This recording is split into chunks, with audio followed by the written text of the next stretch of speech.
نحمده ونصلي ونسلم على رسوله الکریم اما بعد. بہت سارے لوگ جب احوال خراب ہو جاتے ہیں میاں بیوی کے آپس میں تو میاں بیوی آپس میں ڈسکس بھی کرتے ہیں، مشورے بھی کرتے ہیں، کوشش کرتے ہیں، اور پھر جب حالات خراب ہوں اور سنبھل نہ پا رہے ہوں تو باہر والوں سے مشورہ بھی کرتے ہیں، ان کو میڈیشن کے لیے بلاتے ہیں، جو قرآن کا حکم ہے کہ فَبَعَثُوا حَكَمًا مِنْ أَهْلِهِ وَحَكَمًا مِنْ أَهْلِهَا، دونوں طرف سے ایک آ جائے، سمجھدار کوئی بزرگ بڑا خاندان کا، علماء صلحاء میں سے ہو تو بہت اچھا ہے، اور یہ بیٹھ کے اپنے تجربے کی روشنی میں ان کا کام بھی ہو، ان کو سمجھ میں بھی آتا ہو، وہ پھر اچھا مشورہ دیں، اور جو مشورہ طے ہو جائے اس کے مطابق دونوں پارٹی عمل کریں تاکہ حالات بہتر ہو جائیں اگر وہ اپنے اندر اصلاح کا جذبہ پاتے ہیں. ان یریدا اصلاح، تو پھر اللہ ان کے درمیان موافقت پیدا کر دے گا. یہ اللہ کا وعدہ، یوفق اللہ، اللہ سبحانہ و تعالیٰ ان کے درمیان موافقت پیدا فرما دیں گے، حالات بہتر کر دیں گے اگر دونوں ارادہ سچا رکھتے ہو اصلاح کے ساتھ. میڈیشن اس لیے کروا رہے ہیں تاکہ یہ جو صاحب ہیں یہ میری بیگم کو اچھی طرح سے ڈانٹیں، سمجھائیں اور غصہ کریں، ان کو بتائیں کہ ان کی غلطیاں کیا کیا ہیں تاکہ میری تو سنتی نہیں، ان کی سن لیں. یہ جو میڈیشن کرنے والے ہیں میرے شوہر کو اچھی طرح سے رگڑا لگائیں، ان کو ڈانٹیں، بتائیں کہ اس کی غلطی ہے، اور پھر اس طرح سے میری جیت ہو جائے اور پتہ چلے کہ میں ہی حق پہ، میں تو پہلے ہی کہہ رہی تھی اتنے سالوں سے، یہی نہیں مانتے تھے، اب تو مانا نا، تو آپ کے استاد نے بھی کہہ دیا، اب تو فلاں عالم نے بھی کہہ دیا، تو فلاں بڑے نے بھی کہہ دیا، اب آپ کی پارٹی والے بھی، آپ کے چچا نے بھی. آپ تو گویا یہ میڈیشن جو قرآن کا حکم ہے وہ بھی اپنی نفس کی تصویل میں کرتے ہیں، اس لیے نہیں کرتے کہ نفس جو ہے وہ بہت مطمئن ہے اور آخرت کی فکر رکھتا ہے اور اللہ کو راضی کرنے کے لیے کر رہے ہیں، بلکہ اصل میں اس لیے کر رہے ہیں تاکہ نفس کی آبیاری ہو، نفس کو خوش کیا جائے اور اندر سے تسکین اور تسلی ہو. اور پھر اس کے بعد یہ سب کے تانے بھی دیتے رہتے ہیں، ایک دوسرے کو جتاتے بھی رہتے ہیں، اور جیسے جیسے موقع ہوتا ہے اپنی بات چلاتے رہتے ہیں، اور پھر تجویز بھی خود کرتے رہتے ہیں کہ اب تو میری بڑائی ثابت ہو ہی گئی دونوں معاملے میں، تو اب میں بتاتا ہوں کہ آپ کو کیا کرنا چاہیے آئندہ کے لیے بھی. یہ درست رویہ نہیں ہے، ظاہری بات ہے کہ دھوکہ ہے، اس لیے نفس کے دھوکے میں نہیں آنا چاہیے. نفس کی شرارتوں کو ذرا سمجھنا چاہیے، آدمی کو اتنا میچور ہو جانا چاہیے وقت کے ساتھ کہ نفس کس طرح سے مجھے بیوقوف بنا رہا ہے. اب میڈیشن ہو رہی ہے، اس میں بھی فیصلہ آپ کون ہے کرنے والے کہ آپ کہیں کہ اب ایسا کرنا چاہیے ہمیں. اس کا مطلب ہے یہاں بھی اپنے نفس کی اتباع کہ دل میں مجھے پتا ہے، میں جانتا ہوں یا میں جانتی ہوں. تو جب تک نفس کی پوجا کرتے رہیں گے، اسی کے آگے جھکے بیٹھے رہیں گے، غلامی کرتے رہیں گے، دل جو چاہے گا وہ کریں گے، اپنے فرائض پورے نہیں کریں گے، تو اللہ کی طرف سے موافقت کا کوئی وعدہ نہیں ہے، پھر حالات خراب ہی رہیں گے. یہ نفس کی چوریاں یہ سب اللہ پر واضح ہیں. اللہ یعلم ما تخفی الصدور، جو کچھ سینے چھپاتے ہیں وہ سب اللہ جانتے ہیں، اللہ سے کچھ پوشیدہ نہیں. یعلم خائنۃ الاعین، اور وہ آنکھوں کی خیانت بھی جانتے ہیں، اللہ سے کیا چھپے گا. اس لیے زیادہ چکر بازی نہیں کرنی چاہیے. ہمیں لگتا ہے کہ حالات ایسے ہیں، میرا خیال ہے ہمیں یہ کرنا چاہیے. بھئی آپ کو لگتا ہے تو ضروری ہے کہ وہ صحیح بھی ہو، پہلے تو اس سے اپنے آپ کو نکالنا چاہیے کہ آپ کو جو لگتی ہے چیز وہ صحیح ہو. کیسے پتہ چلا؟ آپ نے 2000 دفعہ ایسا کیا ہوا ہے، آپ کو بہت آئیڈیا ہے ان چیزوں کا، انہوں نے ایسے کیا تھا تو وہاں ایسا ہو گیا تھا. یہ سب بیکار باتیں ہیں. یہ اپنے نفس کی پوجا نہیں کرنی چاہیے، نفس کی پرورش اور پرستش سے بچنا چاہیے. نفس تو بیکار کے حکم دیتا ہے. اپنا کام کرنا چاہیے. صرف ہم سے تقاضا شریعت کا یہ ہے کہ ہم اپنے فرائض پورے کریں. وہ کیا کرتے ہیں کیا نہیں کرتے، شوہر مثلاً اس سے دل نہیں مل رہا، لڑائی جھگڑا ہو گیا، کوشش ہو رہی ہے حالات بہتر کرنے کی، لیکن بس اب خاموش ہو گئے دونوں، تو آپ منائیے. شوہر گھر میں اس لیے تو نہیں آتا، آپ کی ذمہ داری کیا ہے؟ شوہر کی ذمہ داری ہے کھلانا پلانا، تو اگر وہ کھلا پلا رہا ہے، اپنے وہ بنیادی فرائض پورے کر رہا ہے، تو آپ اس کو منانے کے لیے کیا کر رہی ہیں؟ کیا کیا آپ نے؟ اپنے آپ کو بنا سنوار کے تیار کیا یا آرگیومنٹ میں لگے ہوئے؟ کوئی اور بات آپ کو کرنے کی ضرورت کیا ہے سوائے اس کے کہ ہم میاں بیوی ہیں، میاں بیوی آج ہمارے درمیان ہم بیٹھے ہوئے تو ہم اپنی باتیں کریں. کوئی اگر بچوں کی اہم بات ہے تو وہ کر لی، ورنہ آپس میں بچوں کی بھی بات کرنے کی کیا ضرورت ہے؟ اس کو بھی معلوم ہے، آپ کو بھی معلوم ہے، وہ سب کے سامنے بھی ہو سکتی ہے. آپس میں بیٹھو تو اپنی بات کریں کہ ہم دونوں کیسے زندگی گزاریں، ہم دونوں آخرت کو کیسے سنواریں، ہم اپنے گھر کے ماحول کو اور اچھا کیسے کریں، بچوں کی تربیت میں ہمیں کیا کیا چیزیں شامل کرنی چاہیے، ایک دوسرے کی محبت بہتر کرنے کے لیے کیا کرنا چاہیے، پہلے ہم اچھی طرح رہتے تھے اب نہیں رہ پا رہے تو اس کو کیسے دوبارہ انڈو کریں۔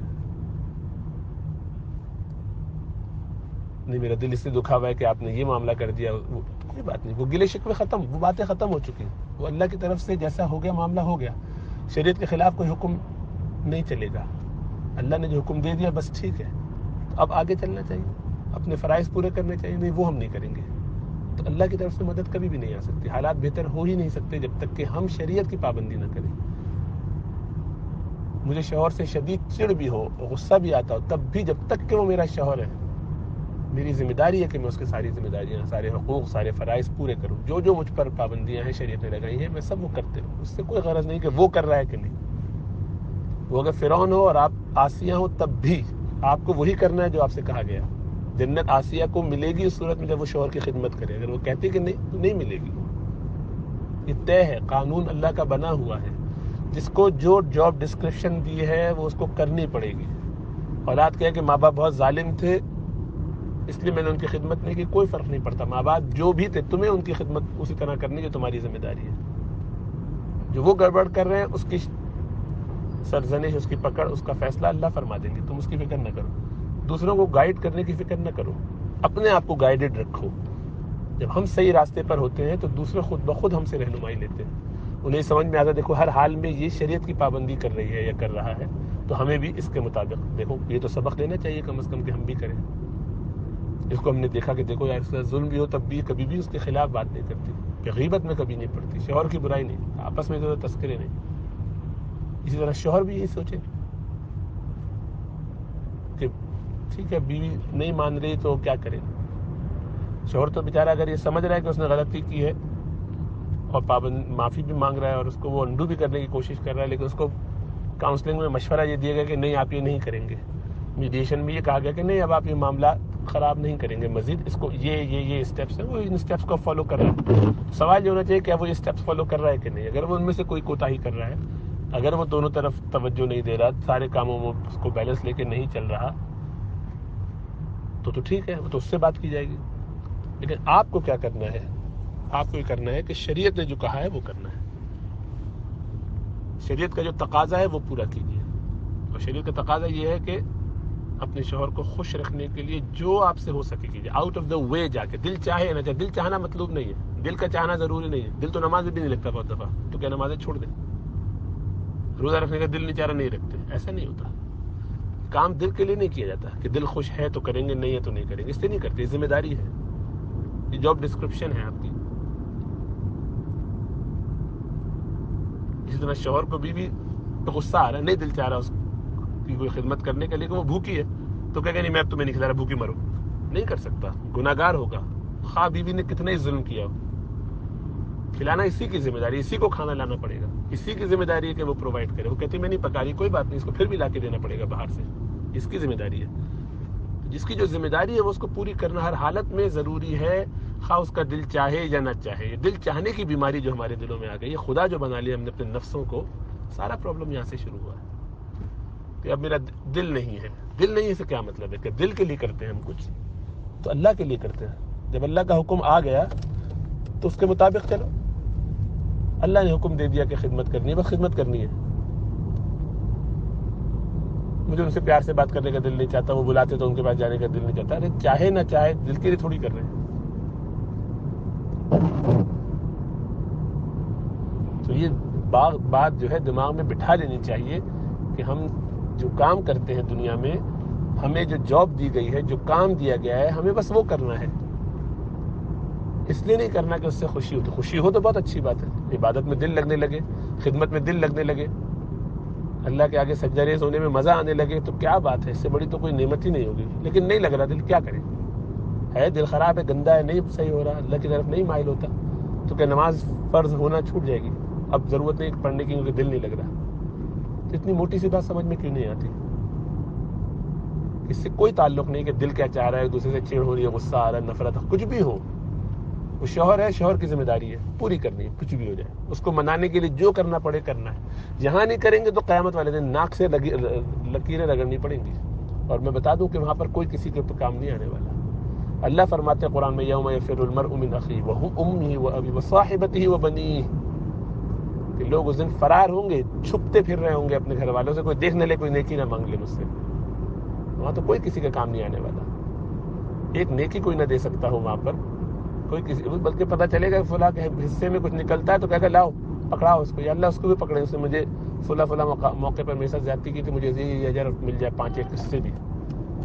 ہم کس دنیا میں پڑے ہوئے؟ اور وہاں چاہیں گے کہ کسی طرح ہمارا معاملہ سنور جائے، ہاتھ پیر جوڑیں، اس سے نہیں ہوگا. اس لیے یہاں زمین پہ رگڑنا پڑے، لکیریں بنانی پڑے ناک سے، کریں.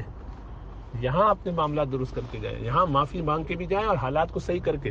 اور بعض اوقات زبان سے معافی مانگنے کی ضرورت نہیں ہوتی، اپنے عمل سے معافی مانگنے کی ضرورت ہوتی ہے. عمل صحیح کر کے دکھائیں. کچھ بھی کر دے، وہ ظلم کر رہا ہے اس کی پکڑ ہوگی، ہمیں ظلم نہیں کرنا. اگر اس نے ظلم کیا، مثلا زیادتی کی، تو اس وجہ سے ظاہری بات قیامت مجھ سے سوال ہوا، تو اگر وہ جہنم میں جا رہا ہوگا تو آپ کا کیا خیال ہے کہ اگر دوسری پارٹی جہنم میں جا رہی ہوتی تو پہلی والی کو جنت مل جاتی آٹومیٹیکلی؟ جی نہیں. اگر اس نے کچھ زیادتی کی تو آپ کی بھی کچھ زیادتی اگر نکلی تو آپ بھی پھنسے. تو آپ کو اس کے جہنم میں جانے سے یا سزا مل جانے سے کچھ نہیں حاصل ہونے والا، آپ کو تو جوتے ہی پڑیں گے الٹے. اس لیے کہ اس کو آپ بچا سکتے تھے، بچایا نہیں. ہو سکتا ہے آپ سبب بنے اس کے جہنم میں جانے کا، تو وہ آپ کو بھی گھسیٹ کے لے کے جائے گا. فرشتوں کے پاس سب چیزیں تفصیل سے لکھی ہوئی، ان کو سمجھانے بتانے کی ضرورت نہیں، آپ اسے ڈاج نہیں کر سکتے. ان کو معلوم ہے کہ کیا چکر چل رہا ہے، کون کیا کر رہا ہے. اللہ سبحانہ وتعالیٰ قرآن میں فرماتے ہیں کہ وَإِنَّ عَلَيْكُمْ لَحَافِظِينَ، تم پر یہ نگہبان فرشتے موجود ہیں، کِرَامًا کاتبین، بہت ہی معزز ہیں وہ لکھنے والے. يَعْلَمُونَ مَا تَفْعَلُونَ، وہ جانتے جو تم کر رہے ہو.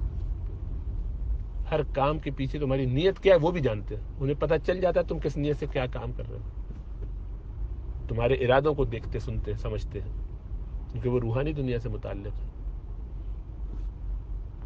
جس طرح شیطان وسوسے ڈالتا ہے تو اس کو معلوم ہوتا ہے کہ کیا سوچ رہا ہے، کیا خیال اس کے ذہن میں آ رہا ہے، وہ بھی دیکھتا سنتا ہے ان باتوں کو. اسی طرح فرشتوں کو بھی سمجھ میں آتا ہے. تو ہم کیا کہاں لگائی بھجائی کر رہے ہیں، کہاں لیپا پوتی کر رہے ہیں، کیا اپنی بات کو ثابت کرنے کے لیے کہانیاں بنا رہے ہیں، سنا رہے ہیں، یہ فرشتے دیکھ لیتے ہیں، سمجھ لیتے ہیں اور ان کو اسی طرح سے لکھتے ہیں. اور قیامت کے دن اسی طرح سے پکڑوا دیں گے، چھوٹ نہیں ہوگی وہاں پر. تو ہم کن چکروں میں پڑے ہوئے؟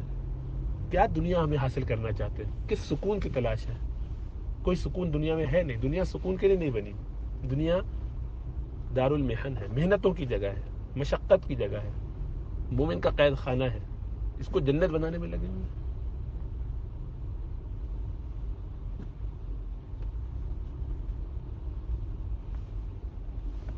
قدم سوئے مرقد، نظر سوئے دنیا. پاؤں تو قبر کی طرف بڑھ رہے ہیں. وقت ہر لمحہ، ہر اگلا سیکنڈ ہمیں جہنم یا جنت کے قریب کر رہا ہے، ہماری قبر کے قریب کر رہا ہے. تو پاؤں تو ادھر بڑھ رہے ہیں اور سر گھما کے پیچھے دنیا کی طرف دیکھتا رہتا ہے. کہاں جا رہا ہے، کدھر دیکھتا ہے. کیا عجیب حالت ہے. دنیا میں کسی طرح سکون مل جائے. بزرگ سے کسی نے کہا میں سکون چاہتا ہوں، فرمایا اس میں سے میں نکال دو اور چاہتا کو نکال دو تو بس صرف سکون ہی بچے گا. کیوں؟ اپنی چاہت کو پیچھے کر دو اور میں انا کو پیچھے کر دو تو پھر دیکھو صرف سکون ہی رہ جائے گا. یہ جو دل کا اطمینان حاصل ہوتا ہے وہ صرف اللہ کی یاد سے ہوتا ہے، اللہ کو راضی کرنے کی فکر سے ہوتا ہے. کچھ دنیا کے اسباب حاصل کرنے سے نہیں ہوتا. ورنہ امیر لوگ سب سے زیادہ خوشحال ہوتے دل کے حساب سے بھی. لیکن حقیقت یہ ہے کہ جتنا فقیر اللہ والے، دین کی فکر کرنے والے پرسکون ہوتے ہیں، اتنا کوئی نہیں ہوتا. ان سے زیادہ عافیت میں کوئی لوگ نہیں ہے. وہ جو بوریا نشین ہے، وہ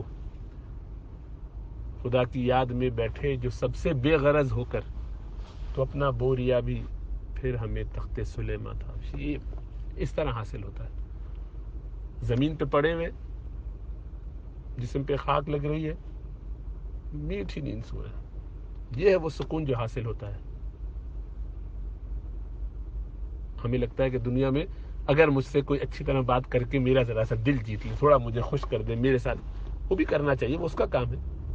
ہمیں ان چیزوں کی توقع نہیں کرنی چاہیے، ہمیں دنیا میں کسی سے کوئی توقع رکھنی ہی نہیں چاہیے۔ محبت ہمیں دینی چاہیے، بانٹنی چاہیے، لٹانی چاہیے، دوسرے کی خدمت ہمیں جان بھر کے کرنی چاہیے، جتنا ہو سکے کرنی چاہیے۔ دوسرا کچھ کرے نہ کرے، اس کے بدلے میں وہ گالیاں دے، جوتے مارے، برا بھلا کرے، کوئی فرق نہیں پڑتا، ہمیں اس سے کوئی غرض نہیں کہ دوسرا میرے ساتھ کیا کر رہا ہے۔ مجھے تو اللہ کے بندوں سے محبت اللہ کی وجہ سے، تو اللہ اگر وجہ ہے ہماری، میں اپنے شوہر سے محبت اللہ کی وجہ سے کروں، اپنی بیوی سے محبت اللہ کی وجہ سے کروں، ماں باپ سے محبت اللہ کی وجہ سے کروں، دوست احباب رشتہ داروں سے بھی، انسانوں سے بھی۔ تو جب اللہ وجہ ہے، من احب عبدا لا يحبه الا للہ، کہ جو کسی سے محبت نہیں کرتا، جب بھی محبت کرتا ہے کسی سے تو محض اللہ کے لیے کرتا ہے، تو یہ ہے جس نے حلاوت ایمان چکھا، جس کو مٹھاس ایمان کی محسوس ہوتی ہے۔ ہم تو اپنی کنڈیشن پہ کرتے ہیں کہ تم مجھ سے اچھا رہو گے تو میں بھی اچھا رہوں گا، وہاں سے محبت ملی تو ہم بھی کریں گے، جہاں نہیں ملتی وہاں جوتے لگاتے کرتے رہیے، اسی طرح سے الٹے چلتے رہیے، ساری زندگی سکون نہیں ہوگا۔ سکون کیا ہوگا؟ بے سکونی کی انتہا ہوگی، اسی لیے لوگ خودکشیاں کرتے ہیں، پاگل ہو جاتے ہیں، اس لیے کہ وہ الٹی سمت میں چل رہے ہیں، دنیا کو مقصود بنا کے چل رہے ہیں۔ اللہ فرماتے ہیں افرأیت من اتخذ الہہ ہواہ، کہ تم نے ایسے شخص کو دیکھا ہے کہ جو اپنے دل، اپنی خواہشات کو، اپنی ہوا، نفس کو اپنا خدا بناتا ہے، اس کو خدا بنا کے بیٹھا ہوا ہے، اسی کی پوجا ہے، اسی کی پرستش ہے، کسی طرح سے یہ راضی ہو جائے، اس کو جس طرح سکون ملے، اس کو جو مزے آ جائیں، بس۔ اتنا خطرناک مرض، اتنی خطرناک بیماری، اس میں ملوث ہوں، اور ہمیں فکر یہ ہو کہ دوسرے کو میں کچھ سجیسٹ کر دوں۔ ارے دوسرے ڈوب رہے ہوں تو ڈوب رہے ہوں، پہلے خود اپنے ڈوبتے ہوئے آدمی کو اپنی فکر نہ ہو، پر آپ پڑوسی کو دیکھ رہا ہو، تو احمق ہے یہ کوئی جذبہ ایثار نہیں ہے۔ اپنے آپ اپنی جان بچانا اس پر فرض تھی پہلے، اپنے آپ کو ڈوب کے خودکشی کا شکار ہو رہا ہے، جان بچا سکتا تھا نہیں بچا رہا ہے، تو زیادہ اپنا نقصان کر رہا ہے۔ دوسرے کو دیکھ رہا ہے کہ وہ کیا کر رہے ہیں، اس میں بھی ان کے کیڑے نکال رہا ہے، ان کو بچا نہیں رہا، ان کی فکر میں ہے کہ وہ کیوں یہ کام نہیں کر رہے۔ دیکھو وہ ہاتھ پہ چلا کے آرام سے نکل سکتے تھے، تیر سکتے تھے، تیر ہی نہیں رہے، دیکھو خود نہیں تیر رہا، بیٹھا ہوا کھڑا ہے یہیں پر سمندر میں، اور ڈوبنے کی فکر میں، کوئی احساس ہی نہیں ہے۔ تو اندھوں کا تو کوئی علاج نہیں ہے بھائی، جو عقل کے اندھے ہو جائیں ان کا کوئی علاج نہیں۔ من اعرض عن ذکری فان له معیشۃ ضنکا، کہ جو ہماری یاد سے منہ موڑتے ہیں، ہم ان کے لیے دنیا کی زندگی کو تنگ کر دیتے ہیں۔